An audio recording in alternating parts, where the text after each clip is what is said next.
It's the dawn of a new day, which means the dawn of a new season of Formula One, and much more importantly, the dawn of a new season of the Camping Chair Chat. My name is Mr. V, and I'm currently sat in a camping chair by a big windmill, if you can see it, in the fog, in a field. There's meant to be a sunrise behind me. There's quite a lot of fog for the people watching on video. In case you're wondering, did Mr. V wake up at 5:30 in the morning to come sit in a field just for this dawn joke? Yes, I did do that. And did I get zero sunrise? Yes, but there we are. It's currently actually 7:23 on the 22nd of February 2025. We have just had, this last Tuesday, the F1 launch event at the O2. I was not there. I was watching online, as many of you might have been. I was actually playing some bingo. It was quite good fun. But because we've had a Formula One launch event for the season, clearly the season has started. And so I thought this would be a perfect time to start the Camping Chair Chat for the year, talk about the season coming up and talk about the things we've had so far. I'm actually not really going to talk about winter news. I might do that in the next episode. I am talking today about the launch itself and about some expectations for this upcoming season. Now, expectations are one hell of a thing. I know many people, potentially myself included, are expecting 2025 to be a very good, a very storied, a very eventful season of Formula One. We're going to talk about really like the weight of expectation and things maybe to expect and not to expect for this season later on. But first, I wanted to cover the very first 10-team combined launch event in the O2. F1 75 Live at the O2, I think, was the official title, which is quite a mouthful. In case you're wondering, this is the 75th year of Formula 1. No, this is the 76th season of Formula 1, because season 1 was in 1950. This is a 76. What the hell? F1 76. It's been 75 years since it started. That is correct to say. But this is the 76th season. So really hoping someone gets fired in the marketing team for that one. We had the F1 Live launch event at the O2. Talking about expectations, I think many people, really just everyone, every Formula 1 fan, expected this to be a hardcore, cringe, dumpster fire event. Kind of interesting that we would say that Formula 1, one of the biggest spectacles in the world, puts on this travelling circus that goes to, however many, 19 countries around the world. Quite funny to think that they absolutely could not host a launch event, but comparing it to team launches of recent years, and when I think of team launch, I think of team principal and the two drivers sat in like a cold warehouse, kind of awkwardly being interviewed by a paid presenter, and then there's like 50 team personnel and a couple news people in the room, and it's like dead silent. I'm thinking of the Aston Martin one from a few years ago when Lawrence Stroll comes out and he talks very slowly, and then everyone's just kind of staring at him, and there's like very canned applause. Then they're typically pretty awkward. I think the Williams one of the week before, on Valentine's Day, is a perfect example of this. If you haven't watched it, they're in literally just a garage at Silverstone, clearly freezing cold. They had some fans in there. Everyone is dressed up in massive coats and beanie hats and stuff because they're freezing cold. And then they've got Steve Jones, that's the one. You've got Steve Jones doing a very good presentation job, but giving it a lot compared to the icy nature of all the people in this room. And it's just jarring and it's just awkward. So I guess I was expecting the F1 launch event to have that same sort of vibe. But actually, it was a pretty well-run production. Lots of people, when I was watching along live on a live stream, were saying Eurovision-esque in the sense that they're in an arena and there's all these teams going one after the other and there's lots of like lights and fanfare. Not Eurovision-esque in the fact that Lance Stroll did zero singing. Absolutely zero singing. Nil point for Canada. Absolutely useless. But no, it was cool. Every team had 7 minutes in which they had relative freedom to do whatever they want, but it seemed to all converge on teams doing a long-ish VT, sort of like a 3 to 4 minute VT, videotape that is, for if you're not in the industry, and then sort of wheeling their car out along with the drivers and going, look at our car. And then there's a presenter goes, are you excited for the season? They're like, yes. And then they go back again.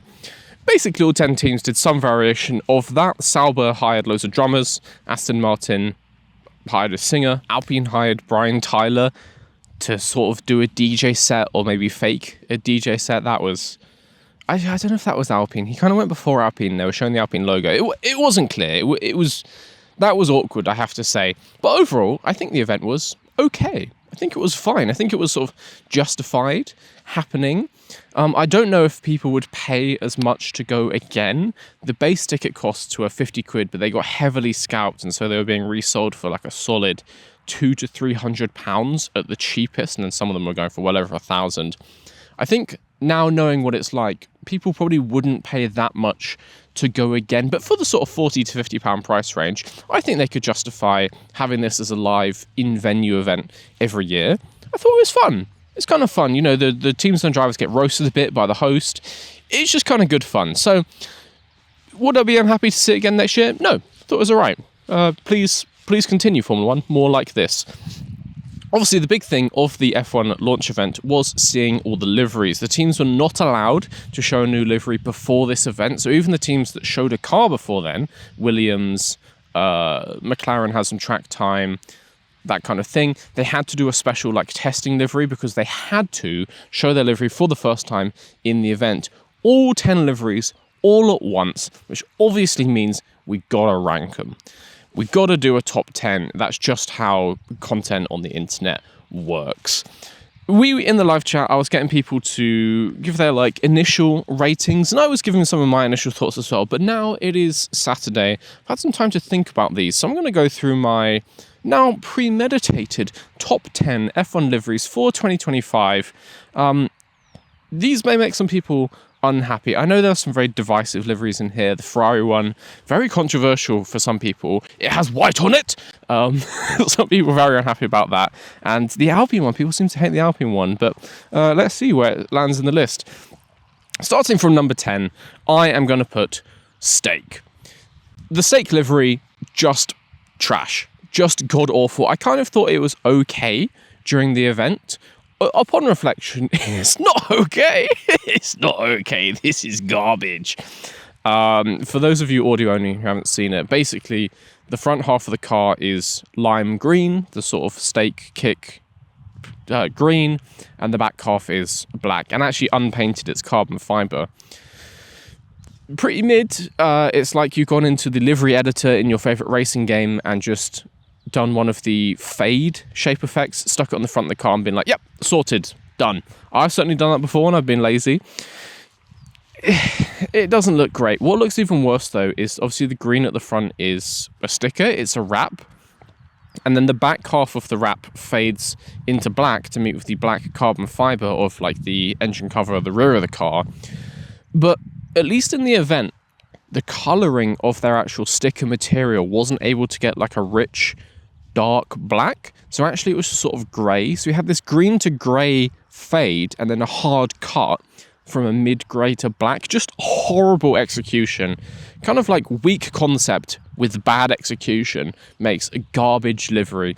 Overall, I think the concept, I would give it like a 2 out of 10, being generous.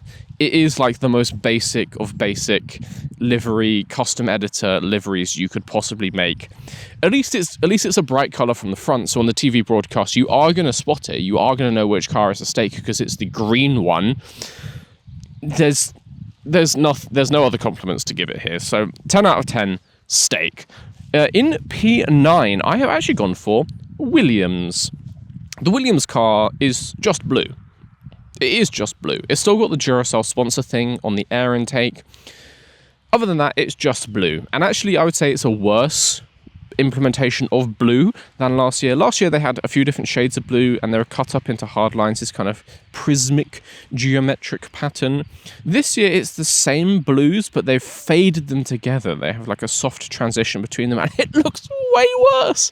Not good, just sort of like mid-murky blue tones, quite dark. So I think you could kind of get lost. Thankfully, it's really the only very dark car. Maybe it's similar to Red Bull from a distance when they're moving at speed, because it is just a dark blue. Not good. So Williams, probably like a 3 or a 4 out of 10, I would say. P9. P8, getting into slightly more competent liveries. I've rated this one a 5 out of 10. It is, in fact, McLaren. It's the same livery as last year, and I think I'm on record saying not a great livery. Not fantastic, it's just black and orange. Largely, randomly, just some papaya bits on this car. They obviously have a lot of sponsors at McLaren. Zach Brown is the king of sponsors. That man refuses to stop signing up new companies to be on this car. I mean, good for them. You know, got to get paid. I mean, you could pay your staff more, but actually they can't because the cost cap. That's a whole different issue that we're not going to cover in this video. But McLaren have many sponsors. They need a lot of space to get them on the car. They can't have some crazy artistic livery because you just wouldn't be able to see all the company logos. Fair enough. But I'm just not a fan of the implementation of this. Their 2025 livery is, as far as I can tell, identical to 2024, and I wasn't a fan of it last year either.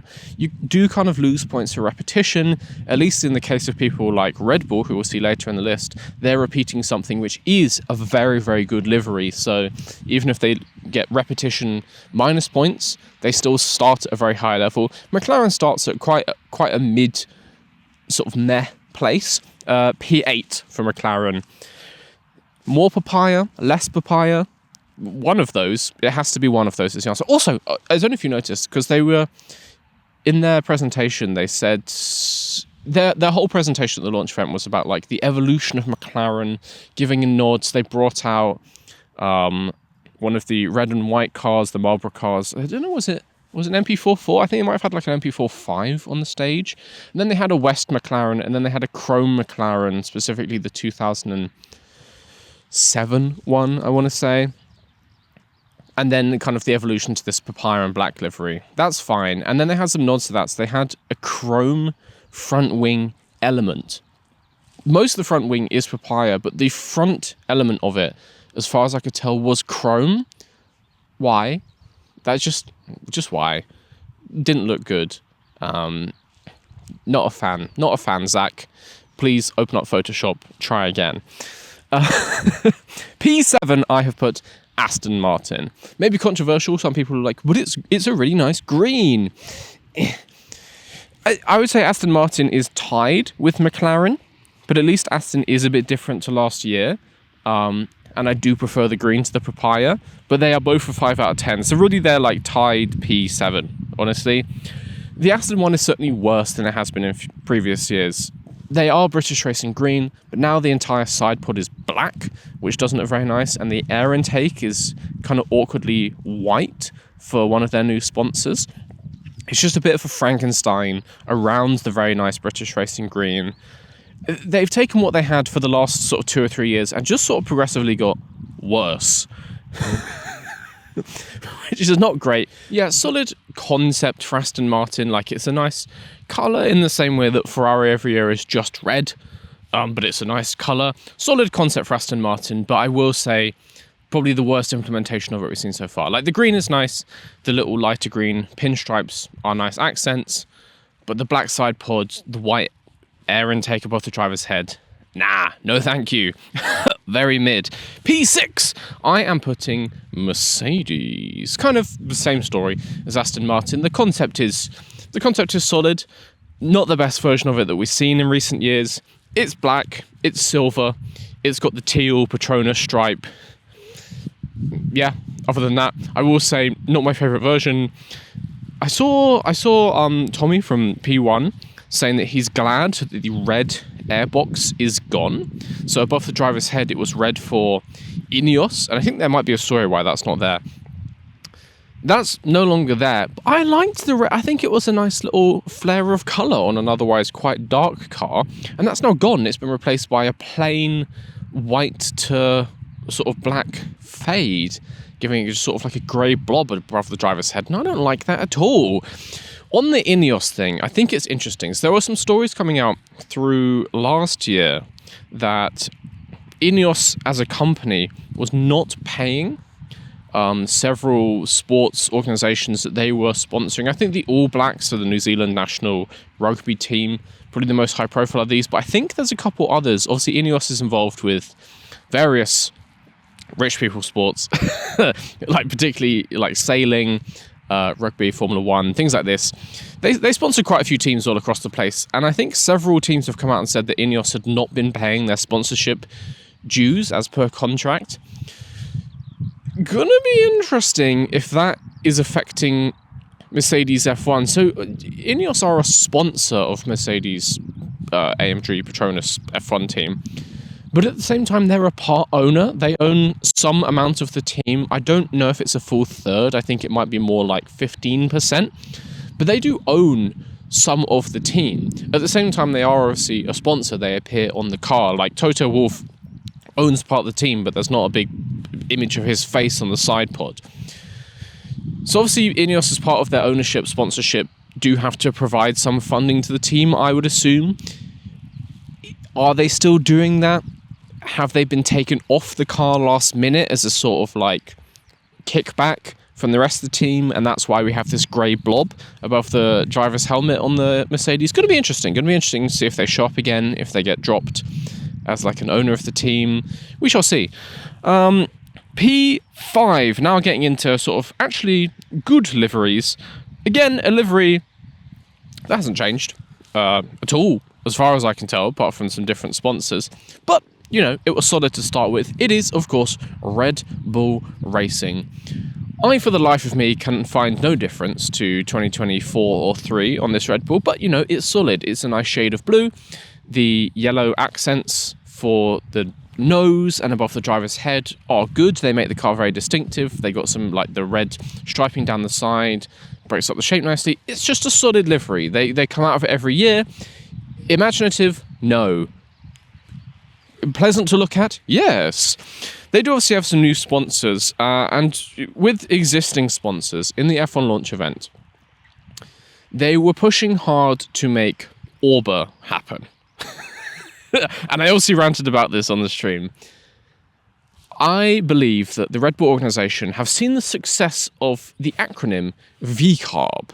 Obviously very kind of easy to say, very catchy, VCARB. And when people say the full acronym, including the sponsors' names, you don't immediately think Visa Cash App every time. But if you keep saying VCARB, if you're a Formula One fan, it reminds you about Visa Cash App. And so I think that is beneficial for these title sponsors. They've seen the success of VCARB, the catchiness of it. And so when they came out for their presentation at the launch event, instead of showing just the normal Red Bull Racing logo, they instead went for the monogram initials ORBR, ORBR, with the final R being small for racing. Oracle Red Bull Racing. I believe they're going to be trying to push hard for the ORBR in 2025, trying to make it catch on. I don't want that. I don't like it as an acronym. Red Bull Racing and RBR are such concise, sexy names as I drop my book on the floor. ORBR is not sexy. That is a grim name. It is catchy. Yes, it is catchy. But it sounds like a medication of some kind. It sounds like a thing you take if you have like acid reflux. It's not cool for a racing team. Please don't do that. We are in a public park and we're getting into the part of the day where there are some dog walkers coming past. So if a dog appears in the podcast, that is why. But yeah, I really hope this doesn't catch on. I hope there's a full community rejection of ORBR. What's wrong with Red Bull? What's wrong with Red Bull Racing? Let's just go back to that one, please. So getting into the big boys, the team that has just missed out on the best liveries podium for the year. This is one that I saw many other people absolutely roasting, saying one of the worst ones of the show. You're all wrong. It is Alpine as my P4. I would rate this as like a solid 7 or 8 out of 10 livery. It's sexy. Obviously, huge improvement. Alpine last year had probably the worst livery on the grid. Horrible black car with some pink and blue splashes. This year, back to the full blue, and that Alpine blue is a sexy colour, mind you. That is a nice blue. They've got the pink at the very rear of the car, reminiscent of the 2021 car with the French tricolor, but with the pink and blue for BWT. They got BWT on the side pod. I saw some people in my Discord having a discussion there. The BWT on the side pod is too big. You need to make it smaller. And then someone put a Photoshop of this like tiny BWT, which just looks dumb. No, the Alpine, this is a sexy car. This is a hot livery. This could go down as quite a distinctive livery. It's bold. It's certainly unique. I like it. I like a strong colorway. I like it. It's a very modern look. It's a very modern take on the BWT sponsorship. Big, massive pink BWT slapped on the side of this thing. I think it's sexy. I like it. Alpine typically, and Renault before them, are a strong livery team. They got that French sexiness, okay? I can't fault Renault on their design, on their like graphic design and their kind of like charm and their sexiness. They are good at that. They are bad at engineering and making vehicles, but they are good at design. This is a solid livery. Any of you who think this is one of the worst on the grid are blind. You have had your graphic design credentials rejected. You are no longer allowed to rate things if you think this is bad. You're allowed to have an opinion, but if your opinion is wrong, get out. See, I really like this Alpine. I think it's strong. I think it's going to stand out in the grid. I think it could go down as quite like a memorable livery in years to come. Solid 8 out of 10 livery. Another 8 out of 10 livery. I'm going to put my third place, my bronze medal, for Ferrari. Again, a very controversial one while watching the stream. Loads of people saying they've absolutely ruined this Ferrari. With what? What do you think people have espoused as the downfall of Ferrari design? A white stripe. You think a white stripe is going to ruin a Ferrari? So obviously, Ferrari is red, shockingly. White front wing, mostly white rear wing, and then a diagonal white stripe on the engine cover, which is good. It works. It works really well. It breaks up the shape. It's reminiscent of the Ferraris, of the noughties and the early 2010s, obviously back when they had like the barcode and certain cigarette sponsors. It's good. It's also reminiscent of back in the day. Look at like the 1970s when it was a red car, and then back when we had like huge, tall airboxes, and those were pure white, and they had like an Italian tricolor on there. It worked great. It's a sexy car, and it's sexy once more. I think Ferrari is absolutely banged at this one. The Ferrari is always a solid car because it's the red car, and the red is nice. And they've done it again. It's a good livery. All of the people who are saying it's ruined, and people are saying, oh, it's ruined by having HP on there. What? It's a small circle. It's fine. Again, people saying that blue on a Ferrari is like, the end of human civilization as we know it. It looks okay. It looks fine. Yeah, some people have said they could have gone for like the black HP livery that is used for marketing, where it's basically like 4 vertical stripes, put that on the airbox. Yeah, they could have done that, and that would have worked to this diagonal stripe. Would it have looked very similar to the barcode? Yes. Would that maybe have gained some favour for Ferrari with William Morris International or whoever makes Marlboro these days? Probably yes. Maybe they've intentionally not done that to not have accusations of a secret cigarette sponsorships. But also, I think HP is just pushing for the blue. They just want people to remember the HP blue. And so they've got blue on the car, and it's fine. It is fine. I think Ferrari is a good-looking car. 8 out of 10. P3, but not as good looking as our P2. Also an 8 out of 10, but a slightly higher 8 out of 10. I call it like an 8.1. I am putting Haas. I like it. I like this car. It's very similar to previous Haas's, but they've inverted the colours on the side pod. We have got Anime Nega Haas. They've just hit invert in Photoshop, and it absolutely slaps. White side pod, black Haas. We still got the distinctive bold Haas text on the side pod, which I think is cool. I think that's a cool way to stick the name on there. But flipping the colours around, it just gives... I don't know, I like the brightness. I like the livery. It's still black underneath that, like the centre part of the car is black, and then just the side pods are white, and it just looks good. Obviously still some red pinstriping in there to complete their colour set. Really like it. I think it's a less memorable livery than something like the Alpine, but it's solid.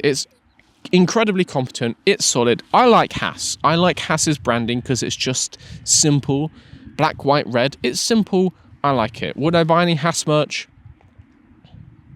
No. But I do like it. I do like it. And so the astute among you may have noticed we are up to P1 and there's only one team left, so you can probably work this one out. It is, of course, VCarb, Racing Bulls, if they have now doubled down on the name for. It's a white car. Not going to lie to you, it is just a white car, but it looks good. People, as this was being launched, were saying, absolute fire livery, 10 out of 10. I had a few days to think.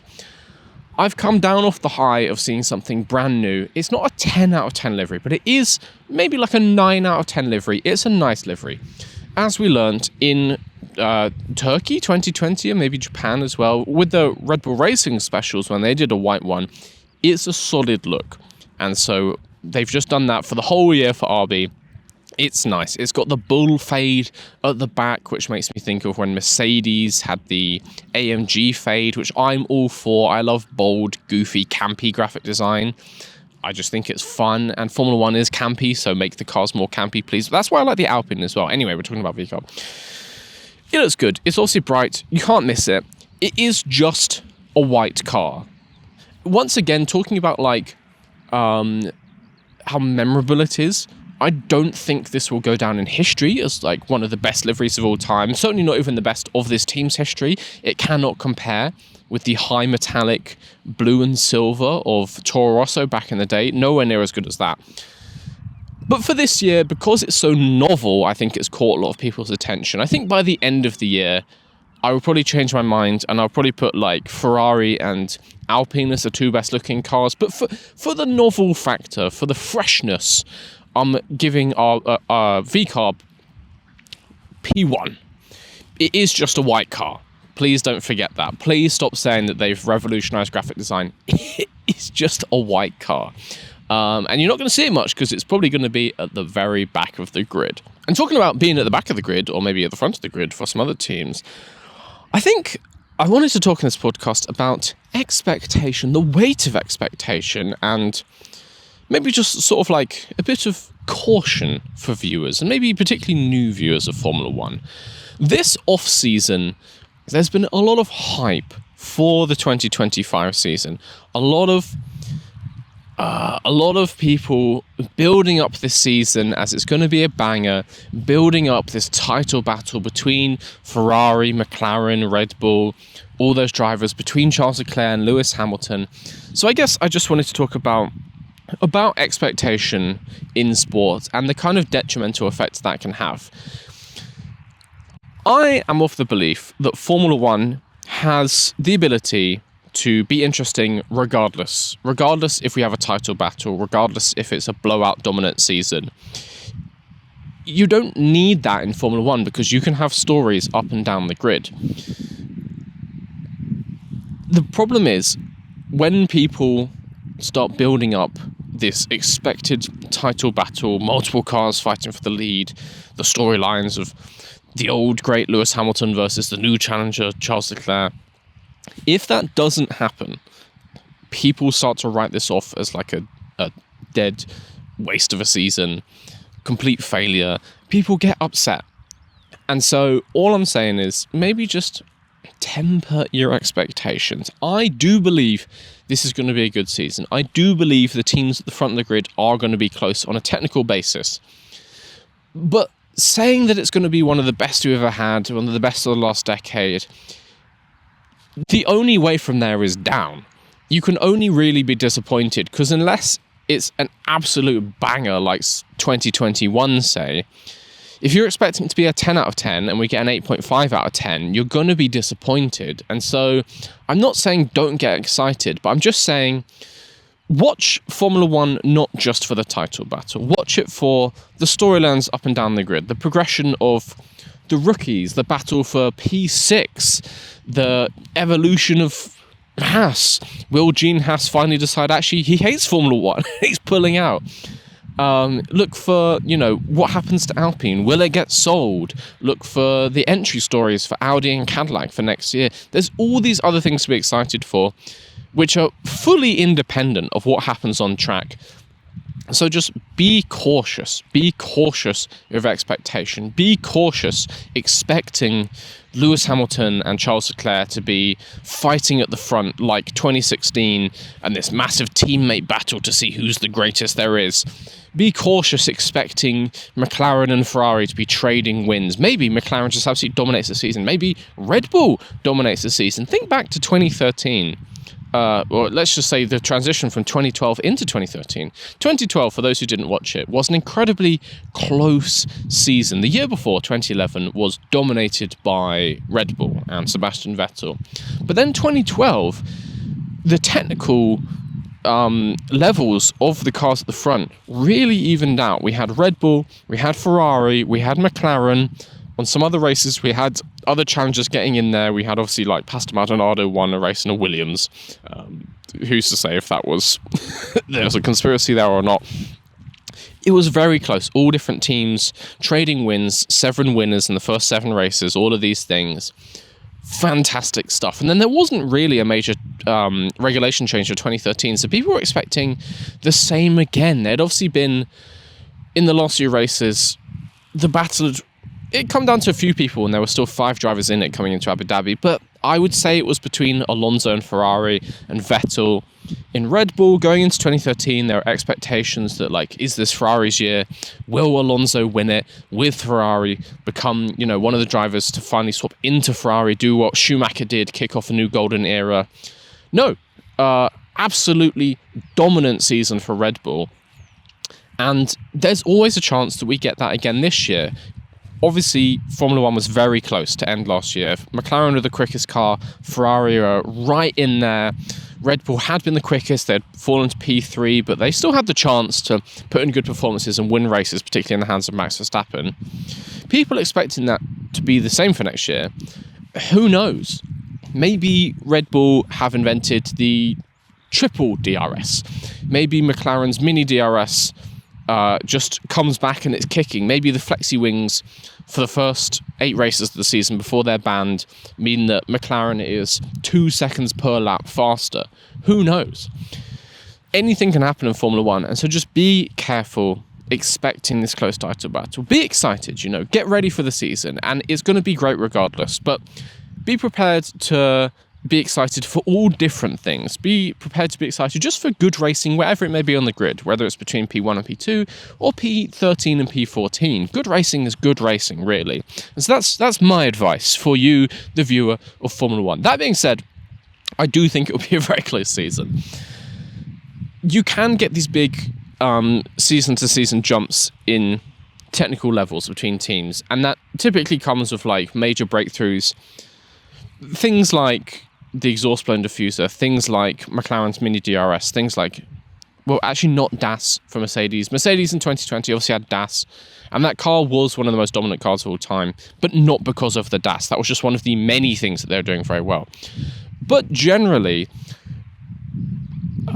the technical side of Formula 1 does evolve slowly, and typically you don't get as much of a jump over the winter as you might think, and the first race of a year is just a continuation of the last race of last year.